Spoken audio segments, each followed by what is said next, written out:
அனைவருக்கும் வணக்கம். நான் உங்கள் அசோக் கந்தசாமி.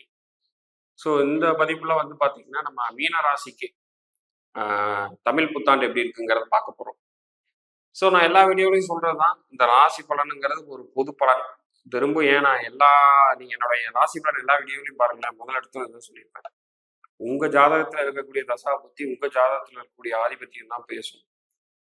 பட் இந்த ராசி பலன் எப்படின்னா, நீங்க ஏன்னா மீன ராசி அப்படிங்கும் போது சந்திரன் வந்து உங்களுக்கு மீனத்துல இருக்கு. அப்ப அதோடைய தாக்கம் எந்த அளவுக்கு இருக்கும் அப்படிங்கிறது தான் இந்த இது.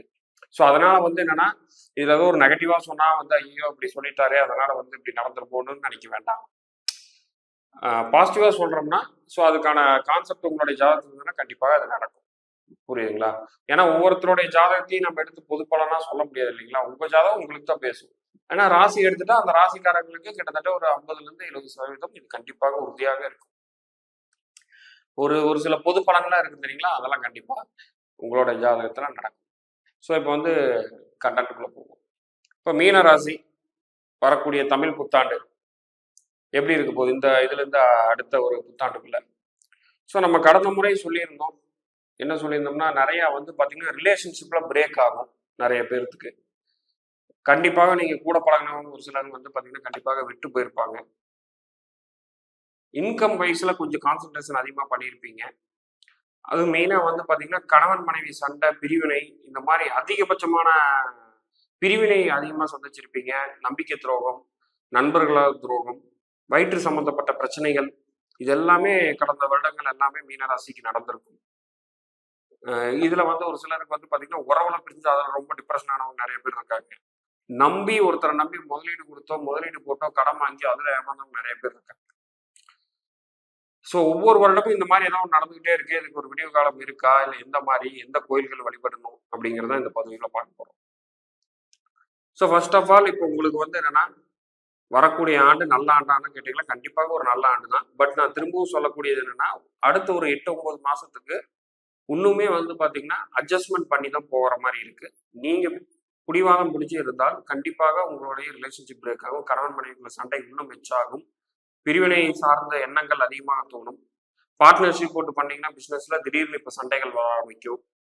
ஆல்ரெடி வந்திருக்கும், அது பெருசாகிற மாதிரி தான் இருக்கும். அப்ப என்னன்னா, மீனராசியை நீங்கள் கண்டிப்பாக வந்து பாத்தீங்கன்னா கொஞ்சம் பொறுத்து போகணும். நம்ம உதாரணத்துக்கு இப்ப நான் வந்து சொல்றேன் பாருங்க, சமீபத்துல ஒரு 1.5 மாதம் காலம் மாட்டு இருக்கும். ஸோ ஒரு 1.5 மாசத்துக்கு முன்னாடி வராரு, இந்த மாதிரி பார்ட்னரோட பிரச்சனை, நான் வந்து இது பண்ணிடலான்ட்டு இருக்கேன், பிரச்சனை பார்க்கணும் சார் அப்படின்னாப்புல. ஸோ என்ன பிரச்சனை அப்படிங்கிறது வந்து பார்த்தீங்கன்னா, அவரு சார் பிரச்சனை பாருங்க சார், நீங்க சேர்ந்து பண்ணலாமா வேண்டாமா அப்படிங்கிறது. ஸோ நம்ம பிரச்சனை போடுறோம், அவங்க வந்து பார்த்தீங்கன்னா பிரச்சனைன்னு கண்டிப்பாக காட்டுது. அதுல கம்யூனிகேஷன் சார்ந்த பிரச்சனைகள் வருதுன்னு நம்ம சொன்னோம். இல்லை சார், இவங்க வந்து என்னன்னா கொஞ்சம் பணத்தை கொஞ்சம் அதிகமாக என்கிட்ட இருந்து எடுக்கிற மாதிரி தெரியுது, ஏன்னா கணக்கு கரெக்டாக காட்டுறாங்க அப்படிங்கிற மாதிரிலாம் நிறைய சொன்னாப்புல. ஸோ நான் என்ன சொன்னேன்னா, இன்னும் ஒரு 10-12 மாத காலங்கள் இப்படித்தான் இருக்க போகுது. நீங்க அட்ஜஸ்ட் பண்ணி தான் போகணும். அப்படி இல்லைன்னா உங்களோட கணக்கு வழக்கு நீங்க பாருங்க, அவர் பார்க்கணும், 2 பேர் இருக்கிற மாதிரியான விஷயத்துக்குள்ள போய்க்கிங்க. ஒரு வருடம் கழிச்சு கண்டிப்பாக இந்த பிரச்சனையிலிருந்து விடுவீர்கள். நீங்க வழக்கம் போல நீங்க பார்ட்னர்ஷிப்பே பண்ணலாம்.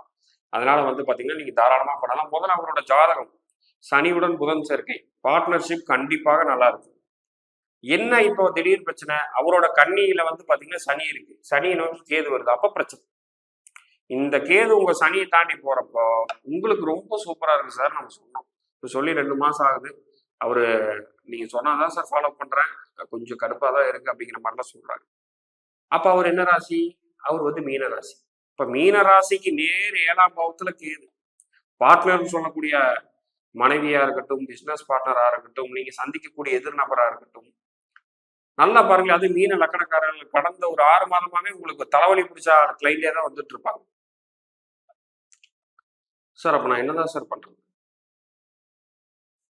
முடிஞ்ச அளவுக்கு வந்து பாத்தீங்கன்னா இங்க கோயம்புத்தூர் சார்ந்த சைட்ல இருக்கிறவங்க, இந்த திருப்பூர் இந்த செக்டார் ஈரோடு இருக்கிறவங்க, மீன்குளத்தி பகவதி அம்மன் கோயிலுக்கு போயிட்டு வாங்க. கேரளால இருக்கக்கூடிய, இப்போ கேரளான்னு சொல்ல முடியாது, பாலக்காடு நம்ம ஸ்டேட் பைபாஸ்ல எடுத்தீங்கன்னா மீன்குளத்தி பகவதி அம்மன் கோயில் போயிட்டு வர்றது ரொம்ப சிறப்பா இருக்கும். இந்த மாதிரியான தாக்கத்துல இருந்து குறையப்படும். இந்த கடந்த ஒரு வருடத்துல இந்த மாதிரி பிரிவினை மூலியமா அதிகமான வலிகளும், வயிற்று சம்பந்தப்பட்ட பகுதிகளில் இந்த அசிடிட்டி, அல்சரு, இன்னும் டெப்தா போனா குடல் ரீதியான விஷயங்கள், அவங்கவுங்க ஜாதகத்தை பொறுத்து அதோடைய வீரியத்தன்மை அதிகமா இருக்கு. இதெல்லாம் ரொம்ப அனுபவிச்சுட்டு இருக்கீங்க. 2வது பாத்தீங்கன்னா முதுகெலும்பு சைட்ல பிரச்சனைகளும் அதிகமா இருக்கு. இதெல்லாம் மீன ராசிகள் ரொம்ப கஷ்டப்பட்டு கடந்து வந்துட்டு இருக்கு. இந்த ஒரு ஆண்டு என்னன்னா கண்டிப்பாக ஒரு உடல் உழைப்பு கண்டிப்பாக தேவைப்படுது. ஏன்னா லக்னத்தை நோக்கி ராகு உடம்பு இருக்கு. 2வது பாத்தீங்கன்னா வெளிநாட்டு சம்பந்தமான விஷயங்கள் இந்த வருடம் கண்டிப்பாக உங்களுக்கு கிடைக்கும். வெளிநாட்டுக்கு யாரெல்லாம் வேலைக்கு வாய்ப்புக்கு ட்ரை பண்ணிட்டு இருக்கீங்களோ 100% உங்களுக்கு உண்டு. கடல் சார்ந்த பயணம் கண்டிப்பா பண்ணுவீங்க.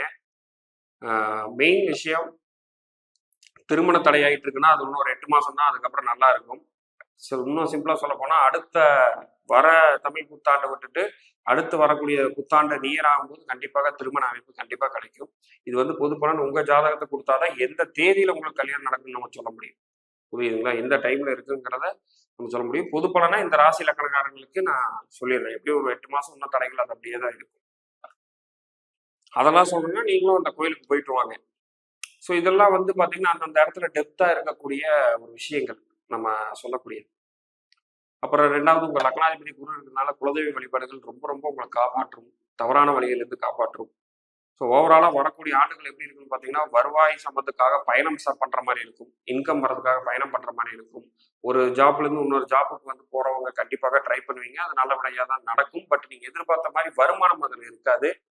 2வது கம்யூனிகேஷன் சார்ந்த விஷயங்கள் பண்ணிட்டு இருக்க தொழில்களுக்கு எல்லாமே நல்ல ஒரு முன்னேற்றம் கிடைக்கும். இன்கம்காக பாத்தீங்கன்னா நீங்க செய்த வேலைகள் எல்லாமே இனி வரக்கூடிய மாதங்களில் சக்சஸ் ஆகும். ஓவராலாக பார்க்கும்போது ரிலேஷன்ஷிப்பில் மட்டும் ஜாக்கிரதையாக இருக்கணும். உணவு பழக்க முறையில் ஜாக்கிரதையாக இருக்கணும். மற்றபடி அனைத்திலுமே ரொம்ப அற்புதமாக இருக்கக்கூடிய ஆண்டுகளாக மீனராசிக்கு அமைய போகுது. ஸோ இந்த பதிப்பு உங்களுக்கு பிடிச்சிருக்குன்னு நினைக்கிறேன். மீண்டும் இன்னொரு அற்புதமான பதிப்பில் சந்திக்கிறேன். நன்றி, வணக்கம்.